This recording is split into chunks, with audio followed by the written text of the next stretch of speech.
cette toute première conférence de la Tech Academy. Alors le concept, c'est très simple, c'est faire le pont entre les technologies de première monte et l'après-vente. Je voudrais juste mentionner que ces conférences ont été élaborées en partenariat entre Équipe Auto, la FIEV, la SIA et France Autotech. Donc on a essayé pendant toute cette semaine d'adresser vraiment les sujets les plus emblématiques du moment, mais à chaque fois avec le lien vers l'après-vente. Je vous présente nos invités pour cette toute première session sur le thème du vitrage connecté et intelligent. Nous commençons par Noémie Boutet, qui représente donc Security Service France, donc Saint-Gobain. Elle est directrice générale. Noémie a travaillé en première monte et connaît la rechange, donc c'est effectivement un positionnement très intéressant. À ses côtés, Stéphane Dutré, qui est directeur marketing expérience intérieure chez Valeo. Valeo qu'on va retrouver à de nombreuses reprises pendant cette semaine d'Équipe Auto. Nous avons ensuite Dominique Messana qui est directeur de la formation chez France Pare-Brise. Donc vous le voyez, le lien avec effectivement l'après-vente. Et puis Roland Berger, Eric Espérance qui a fini par trouver le Hall 7.1 qui est avec nous. Et avec qui on va commencer en fait, Eric, puisqu'on va donner quelques tendances dans le domaine du vitrage. On va charger vos premières slides. Et vous allez... elles vont arriver. Vous avez une petite zapette pour les faire défiler. Et on va parler un petit peu des tendances. Vous pouvez vous mettre debout si vous voulez. C'est bon. Voilà, si on peut charger les premières slides.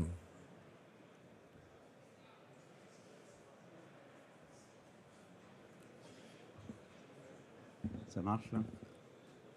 Alors, notre ami Léo, s'il trouve les premières slides. Voilà, c'est parti. Bonjour, en fait, je vais introduire en fait cette table ronde en vous expliquant que la surface vitrée en fait dans les véhicules a largement augmenté. Ça se voit beaucoup avec le pare-brise, hein, puisqu'en fait les nouveaux véhicules ont des CX améliorés, donc du coup le pare-brise s'allonge à l'avant. Et ensuite, les formes, en fait, le galbe, donne en fait à ces pare-brises une connotation technologique un peu plus avancée. On verra un peu plus dans le détail ce qui se passe. Il y a un deuxième élément en fait qui arrive, le vitrage, c'est le plafond vitré. Ça arrive avec les voitures électriques. Non pas que ce soit plus léger, mais finalement ça renforce la carrosserie, enfin ça renforce la caisse. Et cette tendance est assez lourde. Et notamment avec l'arrivée des électrochromes, en fait, c'est des toits qui peuvent s'occulter pour éviter en fait d'avoir trop chaud. Ensuite, on a les vitres latérales. Elles n'ont pas tellement changé, si ce n'est qu'elles s'enrichissent avec des fonctions anti-bruit. Et puis, il y a la vitre arrière qui, elle, rapetisse, mais en fait, se charge avec d'autres fonctionnalités, notamment l'antenne, le chauffage. Et puis, vous verrez qu'en fait, les deux derniers peuvent servir en fait d'écran de projection. Il y a de nouvelles tendances maintenant où on utilise ces écrans pour projeter soit un film ou projeter en fait des messages à l'arrière. Ici, très rapidement, sur la droite, vous reconnaissez en fait le pare-brise, le toit, ce qu'on appelle les side lights, c'est-à-dire les vitres latérales et les vitres arrière. Et on voit en fait trois types de fonctionnalités, en fait des fonctionnalités de confort. Donc n'oubliez pas, hein, l'acoustique et l'isolement en fait, l'isolement thermique en fait est un élément très important. On fait ça avec des couches minces, avec des couches de polymère. La deuxième fonction, c'est le safety. Et donc là, on voit du laminé ou l'utilisation en fait de polymères qui permettent de renforcer la vitre. Et enfin, on a des fonctionnalités qu'on appelle infotainment, donc tout ce qui est antenne. Hein, maintenant, elles sont noyées dans les pare-brises. On a aussi en fait des fonctions de rétroéclairage en fait qui peuvent être intéressantes. Voilà. Juste pour faire un petit focus sur les pare-brises, il y a une vingtaine d'années, en fait, on avait ce qu'on appelle plutôt des pare-brises standards. Vous voyez, en fait, la forme est relativement simple. Ensuite, on est passé à des géométries curvées, en fait. C'est-à-dire que le pare-brise est galbé. Alors, ça a introduit une contrainte technique un peu plus serrée. Mais ce qu'il y a, c'est qu'en même temps que vous le galbez, vous devez faire attention, en fait, à la couche de polymère que vous avez entre les deux. Ce qui donne, en fait, des pare-brises extrêmement, extrêmement techniques. Et ensuite, si vous voulez avoir en fait des fonctions d'éclairage et de HUD, en fait, head-up display, enrichi, et notamment ce qu'on verra tout à l'heure avec la réalité augmentée. Vous êtes obligé d'avoir des pare-brises encore plus techniques, avec des surfaces rétro-réfléchissantes, avec beaucoup plus de fonctionnalités, donc beaucoup plus riches. Ici, un très vif aperçu de ce qui se passe en fait sur les toits. Avant, on avait des toits assez simples en fait, qui servaient juste à avoir en fait, un peu de soleil. Et puis maintenant, on est passé à des toits complètement panoramiques. Et le dernier, vous voyez, c'est le panoramique high-tech. C'est-à-dire que la nuit, vous pouvez avoir un éclairage, vous pouvez avoir la Voie lactée, vous pouvez avoir en fait des animations, des dauphins qui sautent sur votre tête. Merci. On retrouvera tout à l'heure les slides de Roland Berger. Noémie Boutet, ce qui est clair, c'est que le vitrage, normalement, il était déjà allumé, donc j'espère que vous ne l'avez pas éteint. De plus en plus de vitrages et des pièces également de plus en plus lourdes d'ailleurs. De plus en plus lourdes, de plus en plus grandes, de plus en plus complexes à transporter. Et c'est ce que nous faisons au quotidien. Nous gérons toute la gamme de vitrages pour la rechange et pour les livrer en pièces uniques à nos clients. Nos clients peuvent commander les vitrages de rechange avant 18h et ils sont livrés pendant la nuit. Alors on va parler de deux sujets différents qui sont l'intégration des ADAS donc en haut du pare-brise d'une part et puis l'affichage tête haute qu'on verra tout à l'heure. Ce qui est important, c'est que quand on a une caméra qui est en haut du pare-brise, quand on fait le changement du pare-brise, il faut faire très attention parce qu'il y a des éléments qui sont en plus dans cette vitre. Oui, exactement. Donc la zone caméra devient une zone de plus en plus sensible. Il faut qu'elle soit bien sûr propre, sans aucune aspérité. Et également, il faut qu'elle soit tout le temps dégivrée. Donc on voit de plus en plus de pare-brises qui sont fournis avec une zone de dégivrage en zone caméra pour s'assurer que la caméra pourra fonctionner en toute situation. Et bien sûr, quand on change le pare-brise, il faut s'assurer que cette zone caméra soit parfaite pour que la caméra puisse être recalibrée et le véhicule fonctionner d'une bonne manière. Donc ça veut dire qu'il faut prendre précisément la référence d'origine. Exactement. La référence, donc tous nos vitrages sont équivalents référence constructeur et tout spécialiste vitrage doit remplacer à l'identique le vitrage. Dominique Messana, vous représentez donc l'enseigne France Pare-Brise. Bien sûr, de votre côté, il a fallu anticiper et s'adapter à cette nouvelle donne. Oui, tout à fait. Comme vous venez de le dire, on a anticipé chronologiquement. Ça a commencé il y a environ une dizaine d'années, à l'arrivée des premiers systèmes ADAS, donc des premières caméras derrière les pare-brises. Et on a souhaité donc apporter des compétences à notre réseau. Et on a voulu avoir une réflexion plus générale que simplement couvrir le besoin de comment calibrer une caméra derrière un pare-brise. Et donc on s'est dit, des véhicules plus modernes, des véhicules plus premium, avec plus de sécurité, il y a quand même de fortes chances que ça nous amène sur des véhicules plus hybridés ou plus électrifiés. Donc on a identifié certaines formations comme des habilitations électriques qui sont obligatoires en plus des compétences ADAS pour travailler sur des véhicules de ce type-là. Et de cette liste de modules qu'on a imaginé est né un organisme de formation dont je porte fièrement les couleurs ce matin. Il s'agit de FPB Formation.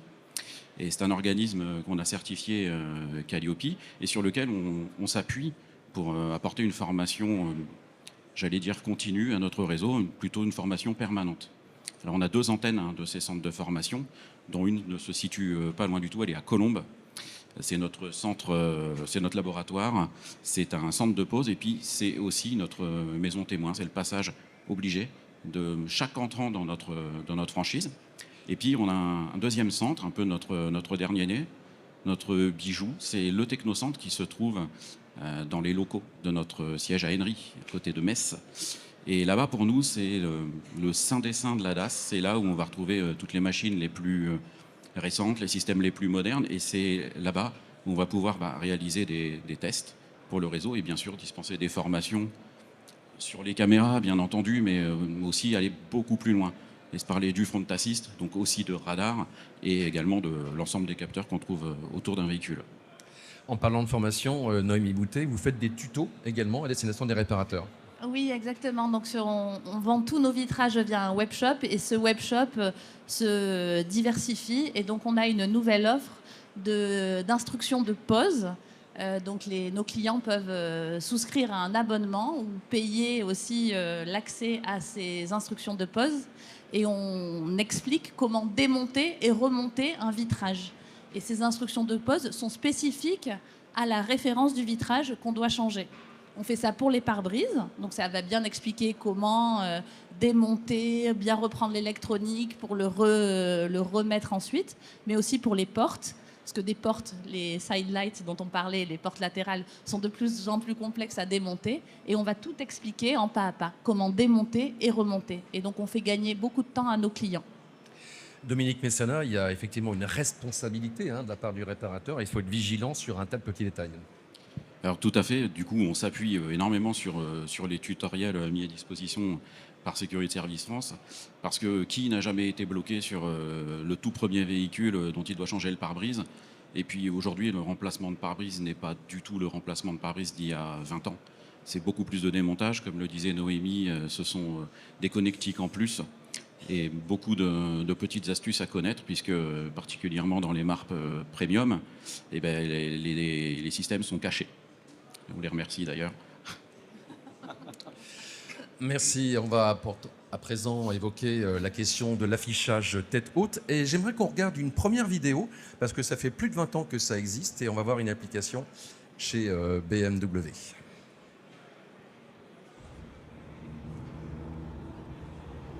Voilà, c'était sur une série 5. Alors ça peut sembler un peu rudimentaire, mais à l'époque c'était Top Gun.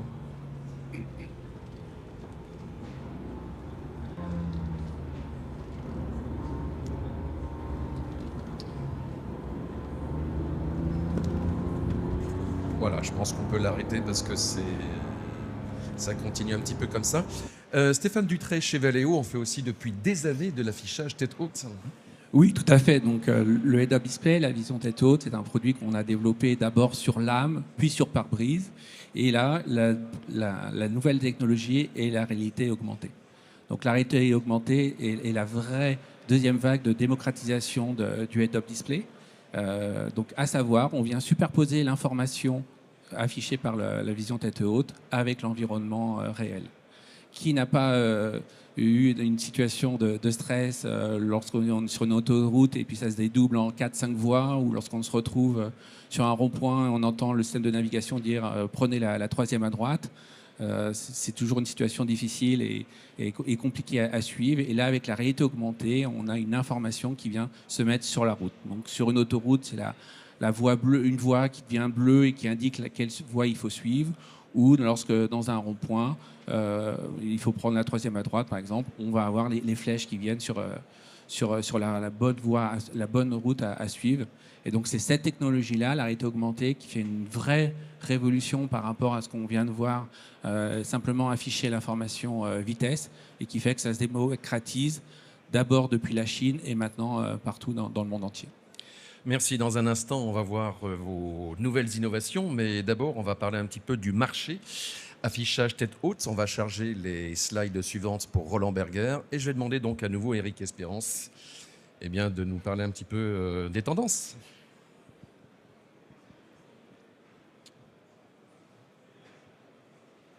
Eh bien, alors... Flèche verte et ça devrait aller. Pas tout à fait. Bon, sinon on va passer la slide suivante, s'il vous plaît. Allez-y à la main. Voilà, ça marche. On est à la Tech Academy ici quand même. Donc, attention. Il y a intérêt à ce que ça marche. Donc, comme l'expliquait précédemment mon collègue de Valeo, en fait, il existe 3 types d'affichage tête haute. Celui que vous connaissez, le plus ancien, en fait, c'est ce qu'on appelle le combiner, c'est-à-dire qu'on va fabriquer l'image en fait sur une lame. Et ensuite arrive ce qu'on appelle le HUD sur le pare-brise. C'est actuellement ce qui se fait assez couramment. Et ensuite, on va passer en fait à l'affichage tête haute en réalité augmentée. Derrière, en fait, le passage du pare-brise à la réalité augmentée, il y a une petite prouesse technique à réaliser, c'est-à-dire que vous devez augmenter en fait votre champ de vision, pratiquement le doubler. C'est-à-dire que vous passez d'un champ de vision qui est large de 5 degrés à un champ de vision qui approche les 13 degrés. Alors pourquoi est-ce qu'il faut faire ça? C'est parce qu'en fait, si vous voulez superposer une image sur en fait quelque chose de réel, il faut que votre image en fait, elle puisse être fabriquée non pas juste devant votre voiture, mais pratiquement 10, 20, même voire 70 mètres devant la voiture. Et donc, si vous n'avez pas augmenté votre champ de vision, vous ne pourrez pas faire ça. Donc, nos collègues de Valeo, Harman, etc., sont capables de faire ça. Et c'est au prix de cela, en fait, qu'on peut avoir une réalité augmentée. Alors maintenant, regardons ce que ça donne au niveau du marché. Eh bien, en fait, premier constat, c'est que affichage sur pare-brise ou avec réalité augmentée, en 2030, on sera à peu près à 70% de HUD projeté sur le pare-brise. Et si vous faire court, en fait, 40%, 40 à 50% de ces HUD seront de la réalité augmentée. Le pays le plus avancé, alors ça ne va pas vous étonner, ce sera la Chine, suivi par l'Europe. L'Europe est assez avancée, en fait, est poussée par les premiums allemands. Et puis ensuite arrivent les États-Unis.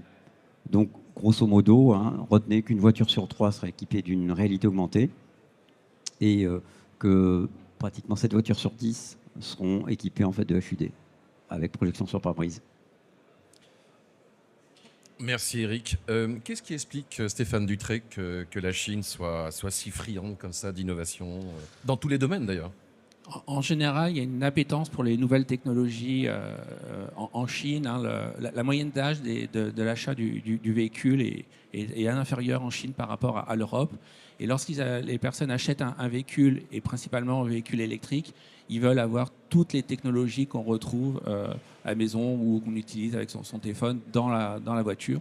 Et donc, ils recherchent un véhicule extrêmement équipé, et notamment avec des systèmes de vision tête haute à réalité augmentée. Merci, on va regarder à présent les slides pour Saint-Gobain. Voir quelle est votre vision, Noémie Boutet, pour justement ces surfaces d'affichage. Très bien. Donc ici, c'est une nouvelle technologie. Donc on a parlé de l'image qui se crée derrière le pare-brise. Là, elle se crée sur le pare-brise carrément, parce qu'on a traité la surface basse du pare-brise pour que ça devienne des écrans sur lesquels on vient projeter des images. Donc, écoutez, là, voici les différentes conditions d'application. Alors, bien sûr, ce que je voulais souligner ici, c'est que le vitrage est clé.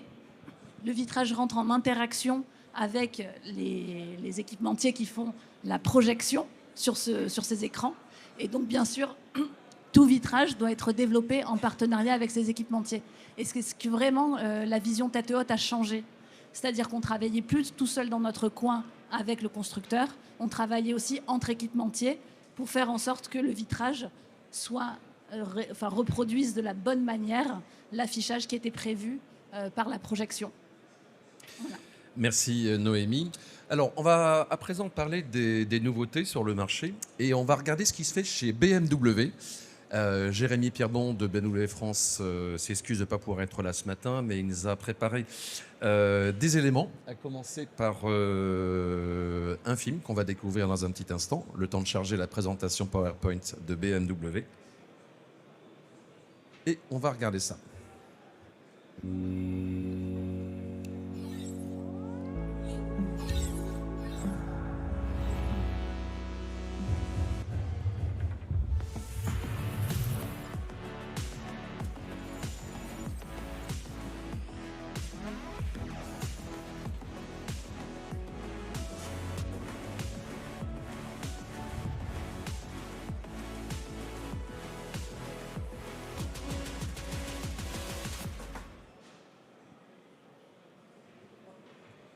Voilà, ce que vous avez vu en fait, c'est ce qui a été présenté au salon de Munich il y a seulement quelques semaines. C'était sur la iX3 qui est donc en fait la première voiture issue de la nouvelle plateforme Neue Klasse.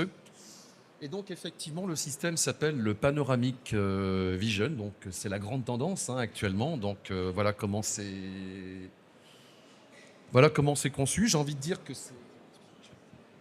Je vais prendre le micro, ça sera plus facile pour commenter en même temps, même si j'aurais préféré que ce soit la personne de BMW, mais on voit bien qu'il y a le display central et donc la possibilité en fait de vraiment configurer comme on le souhaite des contenus qui sont donc projetés juste en fait à la base du pare-brise.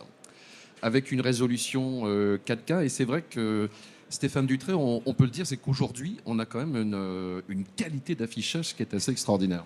Tout à fait, c'est une vraie tendance. On est habitué à avoir nos télévisions, nos téléphones avec une haute résolution, très haute résolution. Et maintenant, les écrans, avant c'était du 1K, maintenant c'est du 4K dans les véhicules, et notamment lorsqu'on a ce type d'écran qui est juste devant soi, ou qui permet d'afficher toutes les informations dont on a besoin. Voilà donc une image virtuelle à 1,20 m de distance. Une petite vidéo pour voir justement cette voiture, la iX3.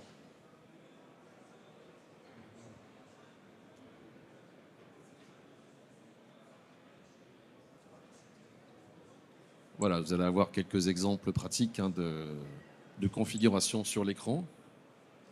Du coup, ça se passe beaucoup en matière de tactile aujourd'hui, Stéphane Dutré. C'est vrai qu'il faut jongler sur des écrans, des boutons. C'est vraiment un choix à faire en matière d'ergonomie. Alors tout à fait, il y a encore de temps en temps un débat en disant on veut plus du tout d'écran, on veut que des boutons. C'est valable pour quelques fonctions extrêmement importantes comme le feu de détresse, comme les clignotants, le balai d'essuie-glace, des choses comme ça. Maintenant, l'écran tactile a énormément d'avantages. C'est que c'est des commandes multifonctionnelles. Suivant le contexte, l'information, la commande qui se trouve sous le doigt est adaptée, est appropriée à la situation dans laquelle on se trouve. Et vraiment, la grosse évolution qu'il y a eu, c'est le téléphone, le smartphone. On s'est tous habitués avec le smartphone à utiliser un écran tactile. Et du coup, maintenant, c'est vraiment inné dans une voiture. Et ça devient un élément de commande. Et on parlera tout à l'heure d'expérience immersive, parce que là, pour l'instant, bon, c'est de l'ergonomie, c'est du tactile, mais on va aller beaucoup plus loin, on verra ça tout à l'heure. Voilà, donc ça c'est juste pour découvrir comment en fait est constitué le système, donc les différentes briques qui constituent ce panoramic vision avec 3 écrans individuels. Voilà, c'est vrai que le dégivrage c'est important. Le dégivrage, le désembuage, et tout ça, ce sont des fonctionnalités qui sont intégrées dans le vitrage. Donc c'est pour ça que, bien sûr, c'est important de projeter une image, mais il faut s'assurer qu'on puisse la voir en toute situation. Et donc le vitrage est très important dans cette fonctionnalité d'affichage. Bon, on voit bien qu'il faut raisonner en matière d'écosystème. C'est pas juste le constructeur, l'affichage, c'est le vitrage derrière et les antennes, les fils, tout ça. Exactement. Et je voulais donc, pour bien projeter une image, il y a le vitrage qui doit être parfait, mais il y a aussi donc le PVB. Donc le PVB, c'est le plastique qui est du polytyrale, butyral qui est à l'intérieur, qui doit être traité pour. Il n'a pas la même épaisseur en fait sur toute la surface de projection, afin qu'il n'y ait pas de distorsion d'image. Et ça, c'est très important. Et donc la qualité, quand on va changer un vitrage, quand on prend une pièce de rechange, on ne sait pas forcément comment est le PVB au milieu des 2 tranches de verre. Et donc, c'est très important et on ne le voit, on voit la qualité de projection de l'image que quand on a posé son pare-brise. Donc, c'est très important d'avoir une pièce de qualité sur ces fonctionnalités-là pour assurer au conducteur qu'il va garder dans le temps ces merveilleuses fonctionnalités que les constructeurs nous offrent aujourd'hui. Et comme chacun sait, le plastique, c'est fantastique. Alors, je continue à dérouler, voilà. Donc, on voit les différents scénarios, notamment par rapport aux aides à la conduite. Et c'est vrai qu'aujourd'hui, c'est ce qui guide en fait la demande. C'est ce que disait Eric aussi tout à l'heure. Tout à fait. Valeo est leader sur les fonctions ADAS et l'aide à la conduite est extrêmement importante. Il y a le célèbre adage les mains sur le volant et les yeux sur la route. Et ce type de produit, quel que soit son nom, permet d'avoir le regard tout le temps sur la route, ou si on a besoin de l'information, on a juste besoin d'abaisser légèrement le regard et tout se trouve à portée de regard du conducteur. Donc ça, la sécurité, c'est extrêmement importante. C'est l'élément primaire, principal d'une interface homme-machine. Voilà, je continue à dérouler, donc avec à chaque fois des informations de contexte. C'est quand même plutôt bien fait au niveau de la restitution, assez complet. Voilà, et puis donc on peut choisir également l'éclairage d'ambiance. Enfin, tout ça, ça rejoindra ce qu'on déroulera un petit peu plus tard tout à l'heure.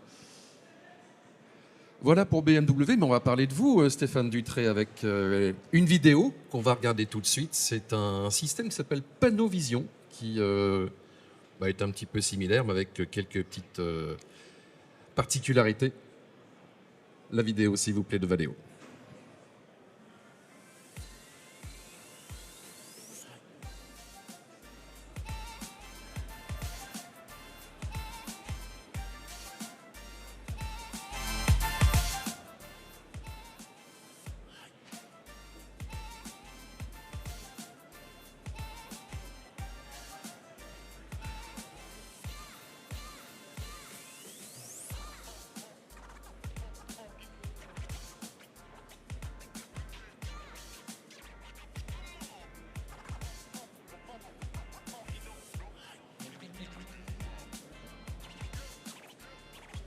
La fameuse réalité augmentée dont on parlait tout à l'heure.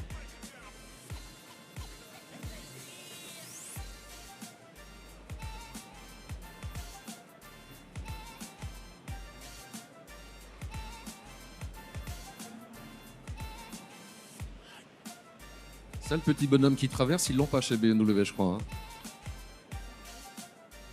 Alors, il y a soit la détection, soit il y a un jeu. Ouais,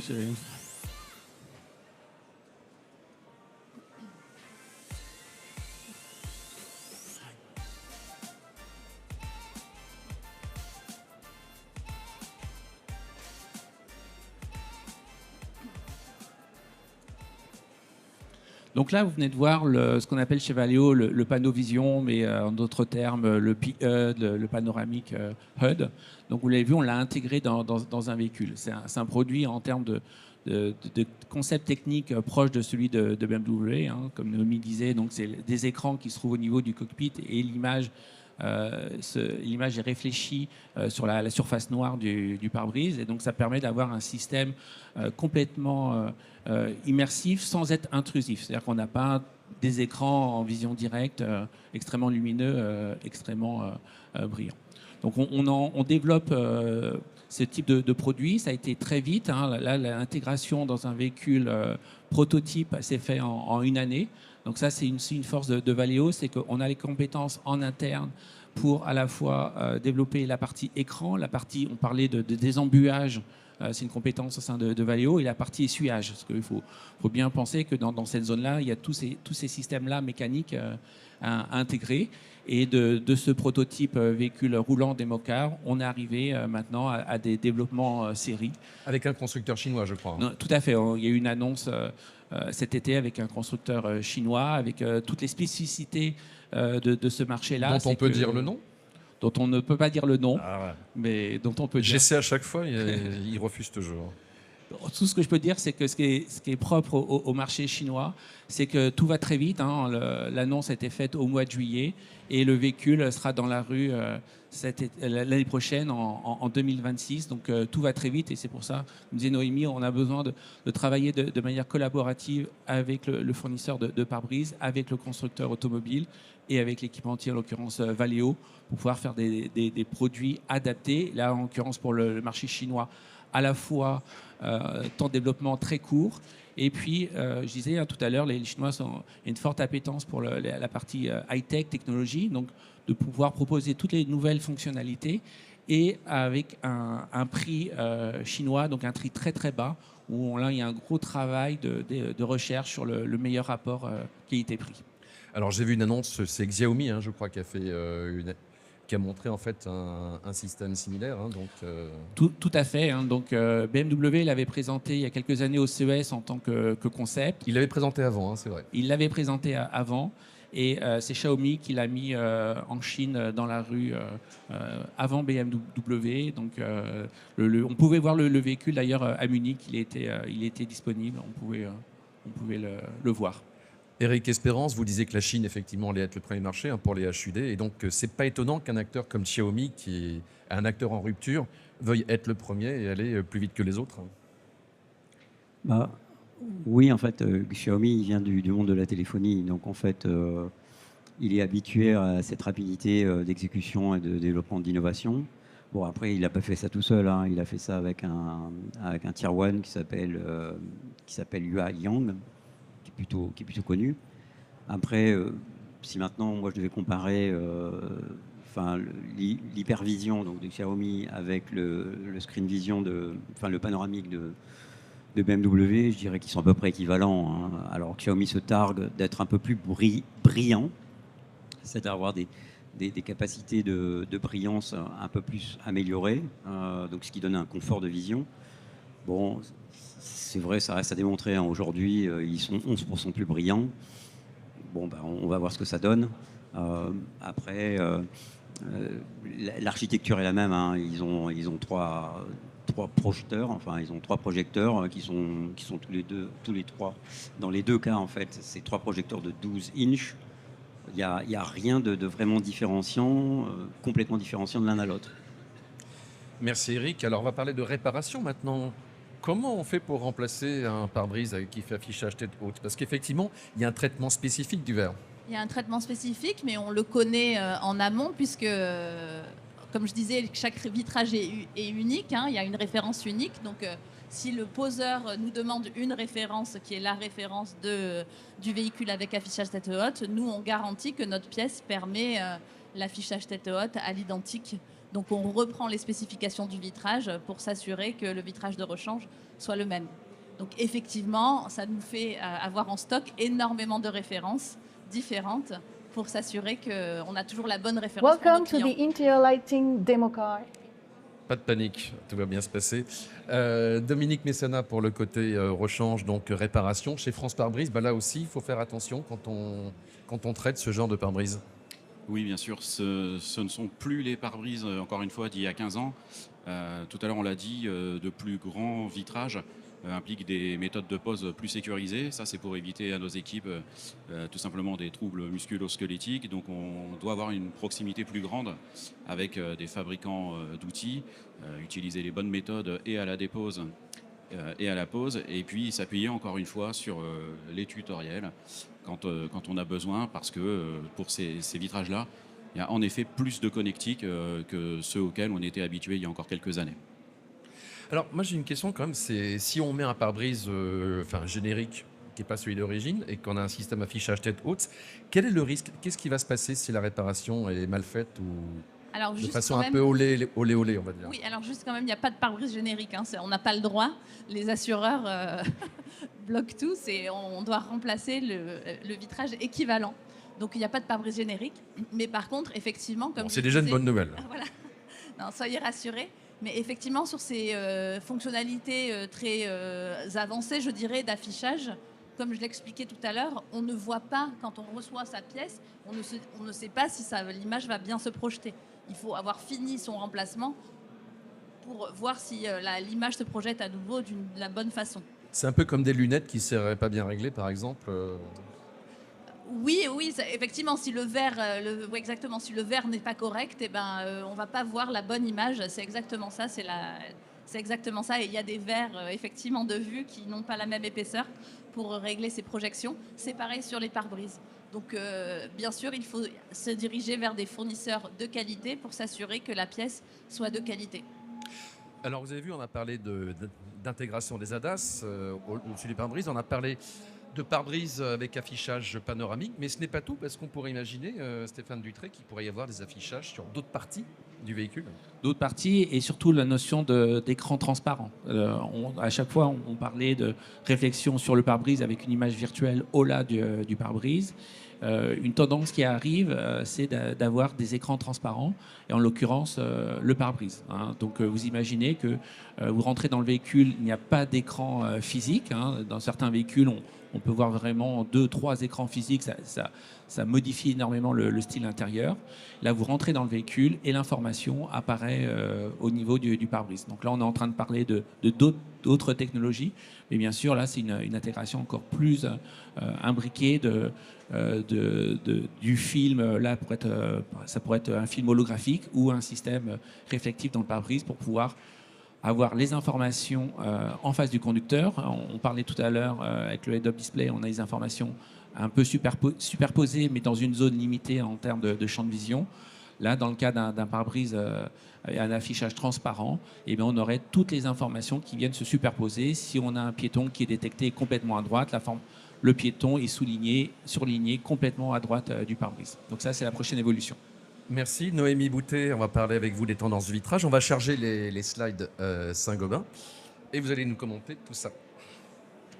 Oui, donc je vais vous parler du toit. C'est vrai que le toit, les grands toits vitrés, on l'a vu avec Roland Berger, il y a de plus en plus de grands toits vitrés, notamment sur les véhicules électriques.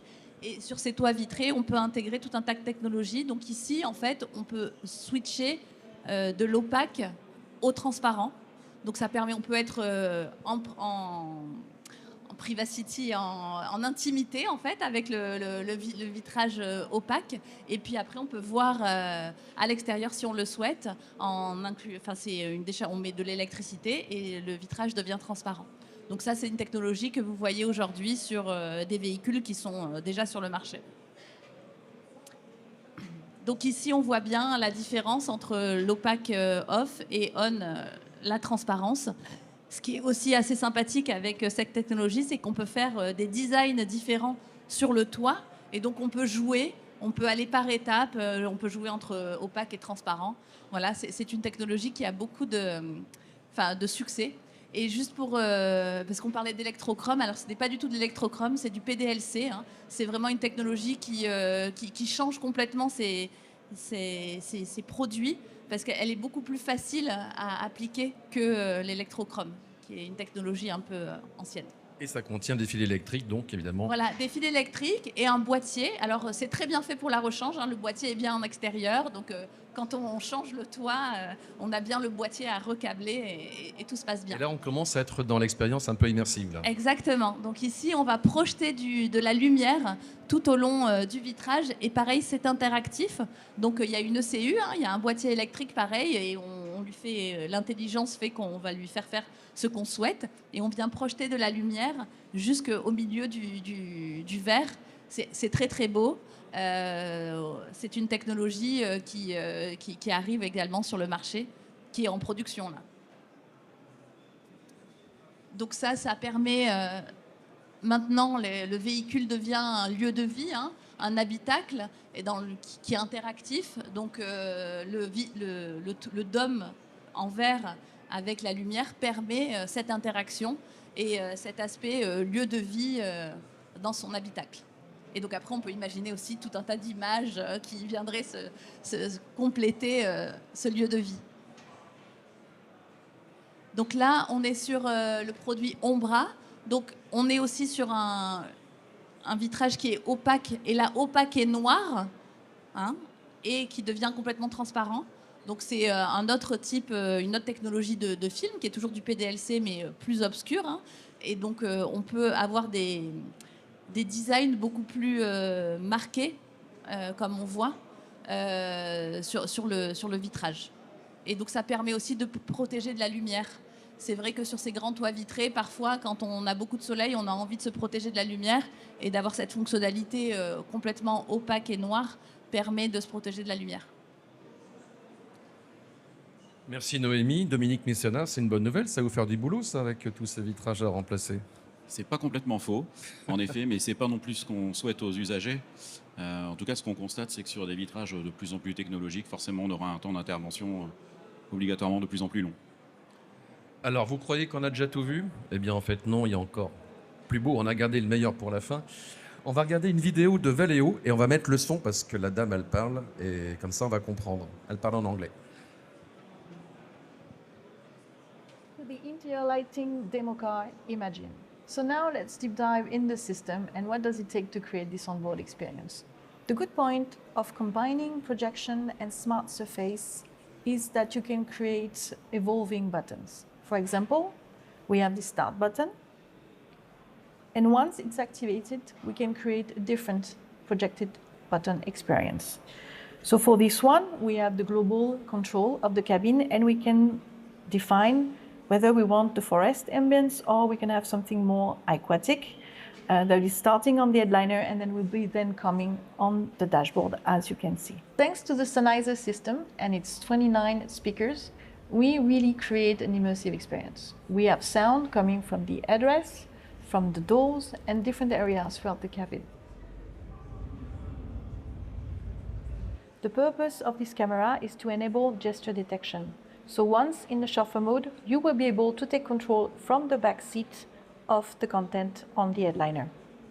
So as you can see, we have access to several entries. we could have access to phone calls.